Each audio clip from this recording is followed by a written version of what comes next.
Buenos días, buenas tardes, buenas noches, hermanos. Hoy te invito a que le des like en nombre del hermano Weimar. Mi nombre es José Luis y con mucho gusto hoy vamos a compartir el tema de la monarquía. ¿Sí? Si bien vamos a ver a tres personajes, a tres reyes que cuenta la palabra de Dios en el Antiguo Testamento, que es Saúl, David y Salomón. Bien, es el rey lugarteniente de Dios. ¿Quiénes? Los tres. ¿Sí? Son los que representan en su nombre a Dios. Y vamos a ver al primero, que es el rey Saúl. Cambios vertiginosos y progresivos de la tribu de Benjamín. Miren, cuando él iba en busca de los asnos de su padre, Samuel, el profeta Samuel, es el que lo unge y hace al primer rey de Israel. Saúl era un hombre alto, corpulento, ¿sí? Tenía una visión, era muy elocuente, ¿sí? Además veía y cómo se comportaba ante los demás. Saúl no soporta los cambios que le da su vida, ¿sí? En Siquem, miren bien, se aprovecha de la liturgia, de la alabanza para los beneficios políticos. ¿En dónde lo vamos a encontrar? En el libro de Primera de Samuel. Toda esta historia lo vamos a ver en Samuel, de acuerdo en la palabra de Dios, ¿sí? Y dice, y Dios no se deja usar y rompe comunicación con Saúl. Miren, eso a veces nos pasa a nosotros, a veces empezamos a servir y ya no es el servicio para Dios, sino para un beneficio propio, ¿sí? Enfrenta la guerra contra los filisteos, consulta a Dios y ¿qué pasa? Como ya estaba haciendo otras cosas que no eran adecuadas, Dios no le responde. Sí, el rey no es capaz de soportar ese silencio y recurren, lo más triste, a la adivinación y a la migromancia para sentir alguna voz. Sustituyó la voz de Dios por la hechicería, por la migromancia, por la adivinación. Eso es correcto. Hermanos, algunos servidores dentro de la iglesia, estando sirviendo, a veces recurrimos a esas adivinaciones porque no sientes ese llamado de Dios. Entonces, ¿qué tenemos que hacer? Miren bien qué es lo que pasó. Se enferma de los nervios, ¿sí? Es envidioso, no soporta la popularidad de alguien en especial que venía siguiendo sus pasos. ¿Se acuerdan de David? Sí, es más admirado por las mujeres de Israel. ¿Y qué pasa con esa envidia? Trata de matarlo. Su hijo Natán salva a David. ¿Quién? Su amigo de David es el hijo del profeta, del rey Saúl. Saúl fue héroe de 1000 batallas. Muere en la guerra, encajándose su propia espada en Gelboa. Elegía a David por la muerte de Saúl y su amigo Jonathan o Jonatán es una de las páginas más conmovedoras de la Biblia. ¿Cómo es que su amigo salva a David? Entonces, ¿qué pasa con Saúl? Con esos nervios, pues se mantiene fuera de la escucha de Dios. Entonces, tenemos que tomar buenas decisiones cuando estamos sirviendo en la iglesia. No es solo para beneficio propio. Acuérdate, todo lo que recibas en la iglesia es para Dios, ¿sí? Cuando lo hacemos por otras cosas, no nos va bien. Para muestra un botón como Saúl, ¿sí? Bien, vamos a ver al siguiente. Es el rey David. Hombre según el corazón de Dios, es pecador. Pues ya recordamos bien qué es lo que pasó, pero al final del día es perdonado. Nació en Belén, equipado con carismas especiales. Era pastor, músico y poeta. Acuérdense, todo lo estamos viendo dentro de la palabra de Dios. Está en Primera de Samuel. Vamos en el Antiguo Testamento y buscamos a Samuel, Primera de Samuel, y ahí encontramos la historia de Saúl, de David. ¿A quién vence David? ¿Se acuerdan muy bien? A Goliat. David no lucha con la armadura de Saúl, sino con sus propias armas. Cada uno debe de usar sus propios recursos. ¿Qué dones te ha dotado Dios? Esos dones los tienes que tú usar. ¿Sí? No uses los de los demás porque no son adecuados para ti. ¿Quién es su amigo fiel de David? Jonathan, el hijo de Saúl. ¿Sí? Bien, se une a Israel, conquista a Jerusalén, somete a los filisteos y es ungido como rey de Israel. David era muy elocuente. David gana batallas y gana guerras, pero solo pierde una batalla. Y esa a veces la perdemos nosotros y caemos, pero la batalla contra sí mismo. A veces podemos pelear y estar, pero cuando empezamos a pelear contra nosotros mismos, a veces perdemos. Sucumbe ante los encantos de ese pecado que es Betsabé. Mujer de Urías, cuando deja de luchar y de esforzarse, cuando se siente cómodamente en la terraza de su palacio y ya no empuña una espada. Cuando entra el ocio, cuando dices, ya está todo bien, mi servicio está todo bien, ya lo tengo coordinado, ya todo está perfectamente, los temas están listos, los servidores están listos, úfale, empieza, pues vamos a disfrutar. ¿Sí? Y ahí es en el momento en que dice el Señor, no, pues, tienes que estar ocupado en mis cosas. Y es lo que le pasó a David. ¿Sí? El profeta Natán es el que denuncia el pecado de David. Le dice cuál es lo que le iba a pasar. Y lo recrimina por su pecado de homicidio, pues mandó a matar al esposo de Betsabé, ¿sí? Y además es adúltero, con las parábolas de las ovejas del hombre pobre. Bien, ¿qué pasa entonces? David, al ver que pecó, al ver que Dios le habla por medio del profeta, reconoce su pecado y pronuncia una oración más bella de toda la Biblia, y es el Salmo 51. Y vemos cómo David se entrega y se arrepiente con Dios. Salmo 51, leamos en la Biblia. Tenemos que ir avanzando por el tiempo que tenemos, ¿sí? David se hace perdonado, su pecado lo hace más humilde enfrente de Dios, misericordioso delante de las debilidades, mi hermano. No creer en el perdón de Dios sería peor pecado de lo primero. A veces nos sentimos tan sucios, a veces estando en el servicio, pecamos, hacemos cosas malas. ¿Y qué pasa?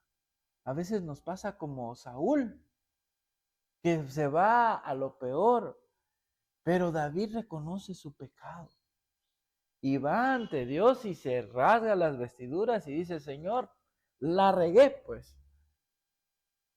Y eso es lo que admira Dios.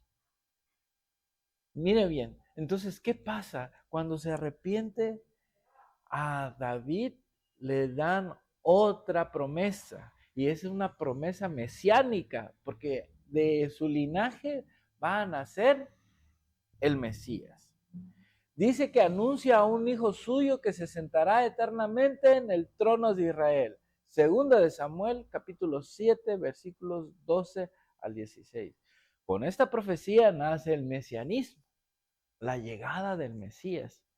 Momento clave de la historia de la salvación, porque cuántos días se hayan cumplido y a cuestas de tus padres afirmen tu descendencia de tus extrañas y solidaré el trono de la realeza. Él constituirá una casa para mi nombre y yo consolidaré el trono de su realeza para siempre. Qué hermoso. Entonces, con el rey David se abre esa puerta al mesianismo, donde vamos a ver que viene el Mesías por medio de su linaje. Y dice, y yo seré más el padre y tú serás mi hijo. Tu casa y tu reino permanecerá para siempre ante mí. Tu trono estará firme eternamente. Miren esa promesa que le hace Dios a David. Y la familia de David está llamada a trascender en la historia. ¿Cuántos años llevamos? ¿Cuántos milenios llevamos todavía? Y aún sigue sonando el nombre de David. No todo termina con su muerte. Y él no depende del tiempo y el tiempo es el que depende de él. A veces hacemos cosas que a lo mejor en este mundo a veces no es congratulado, pero otros hermanos van a decir, el hermano fulano de tal hizo esto, hizo otro, hizo aquello.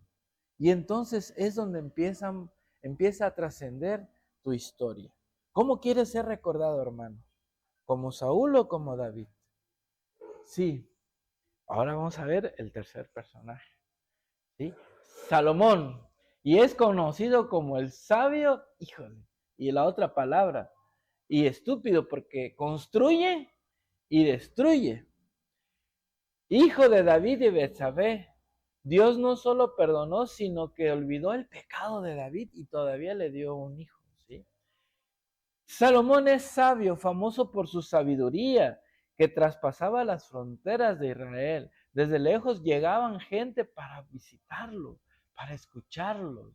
Y vemos el libro de Proverbios. Y construyen un maravilloso templo en Jerusalén. Traslada el arca y lo consagra a cambio de darle otras cosas generosas a Dios. ¿Sí? El rey pide, el rey Salomón pide un corazón que lo escuche. Es lo que le pide a Dios. ¿Sí? La triste historia de la parte de su estupidez es que empieza a dividir su reino, Israel del norte, Judá del sur, sembró vientos y sus hijos cosecharon tempestades. En su estupidez más grande, no fue prever las consecuencias de sus acciones. Así perdió la dimensión de su trascendencia. Dios no lo recriminó por sus 700 mujeres y 300 concubinas, sino por casarse con mujeres extranjeras. ¿Y qué conllevaba eso? Tenía que construir, hermanos, estelas y altares de otros ídolos. No fue fiel a Dios. Trató de complacer primero a sus concubinas más que a Dios. A veces, hermanos, nos pasa lo mismo. Trabajamos arduamente en la iglesia, pero nos desviamos y empezamos a trabajar en otras cosas que ya no son de Dios. Que lo hiciste por Dios, pero después ya no son de Dios. Y Salomón nos recuerda la historia por esas dos cosas. Por un buen constructor y a la vez un mal destructor. En conclusión, mis hermanos, la historia de la salvación es nuestra propia historia. Saúl, David o Salomón. ¿Cómo te identificas tú? Saúl, también nosotros experimentamos cambios bruscos. Cuando te cambian de tu coordinación y dices, oye, pero si yo todavía puedo. Y te dicen, no. Y quieres, ay, es que ese coordinador, no lo soporto. Y a veces les ponemos trabas. ¿Sí? O esa espada que mató a Saúl. ¿Cuál es tu espada? ¿Tu egoísmo, alcoholismo? ¿Cuál es tu pecado? Avaricia, el estar siempre enfrente. Los demás, ¿qué quieren hacer contigo? Te sientes que te están acechando y no es así, hermano. Tú eres el que te estás haciendo daño, mi hermano. ¿De qué sirve ganar batallas si perdemos la guerra contra el pecado, mi hermano? Dios perdona a David, el segundo personaje. Dios perdona a David su pecado oculto. Uy, pecado oculto. ¿Qué pecado oculto tenemos, hermano? A veces ese pecado lo traemos como grillete y nos cuesta seguir adelante. Pero hay que ser más humilde y entregarnos de corazón ante Dios, porque el Señor es misericordioso. Y así como David, que traía un gran pecado, es perdonado, mi hermano. No te acerques a la terraza de tu conformidad, de tu, ay, está todo bien, porque ahí es donde empieza el pecado, mi hermanos. Entonces debemos estar siempre activos para no caer en la tentación. ¿O cómo te representas? Como Salomón, que construyó muchas cosas, que hizo muchas cosas en su iglesia, a la mera hora lo destruyó todo. Cada uno es protagonista de su propia historia, mi hermano. ¿Cómo te identificas tú? ¿Tú cómo te identificas? ¿Tú cómo te sientes? A lo mejor te puedes sentir en un momento como Saúl. A lo mejor te sientes como David. O a lo mejor te sientes como Salomón, con mucha sabiduría. Pero al momento del pecado destruyes todo. A veces tenemos problemas grandes y lo que hacemos es huir y a lo mejor destruir. Y queremos, dentro de esa destrucción, queremos hacer cosas que no son de Dios. Bien, hermanos, con este tema que se llama la monarquía, vemos a esos tres reyes principales en la historia de la salvación. Hermano, es importante que nos sigas ayudando en compartir este canal, en seguirle dando like, para que más hermanos sigan conociendo este canal y se sigan preparando. Y algún día nos estés acompañando dando temas como nosotros. Ese es lo que queremos hacer en el día, en septiembre, en ese congresito que queremos hacer. Queremos tener más de 100 hermanos, todos unidos para que podamos estar unidos en la misma oración, en un mismo objetivo, que es compartir la palabra de Dios. Y pedimos a Dios, al Espíritu Santo, que nos ilumine y nos fortalezca